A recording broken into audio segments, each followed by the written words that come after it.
आज वसनी कृष्ण सप्तमी से रही शुभ अष्टमी तिथि।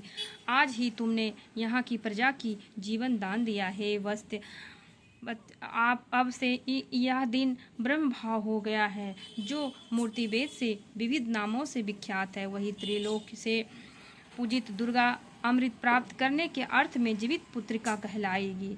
सो इस तिथि को जो स्त्री उस जीवित पुत्रिका का की और कुश की आकृति बनाकर तुम्हारी पूजा करेगी, तो दिनों दिन उनका सौभाग्य बढ़ेगा और वंश भी बढ़ती होगी रहेगी।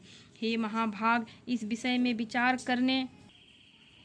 करने की भी आवश्यकता नहीं है। राजन, सप्तमी से रहित और उदया तिथि की अष्टमी को व्रत करें, यानी सप्तमी विद अष्टमी जिस दिन हो उस दिन व्रत न कर शुद्ध अष्टमी को व्रत करें और सप्तमी में नवमी में पारण करें। यदि इस पर ध्यान न दिया जाए तो फल नष्ट हो ही जाएगा और सौभाग्य तो अवश्य नष्ट हो जाएगा।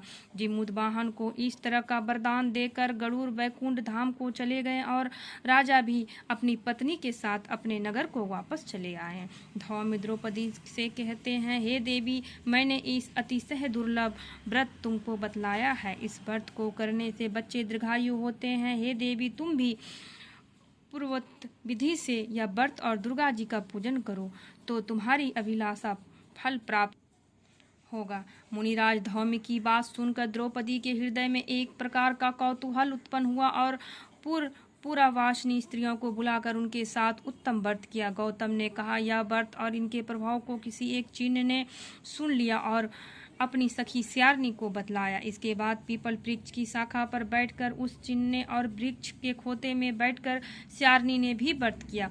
फिर वही चिन्नी किसी उत्तम ब्राह्मण के मुंह से यह कथा सुन आई पीपल के खोते में बैठी हुई अपनी सखी को सुनाया।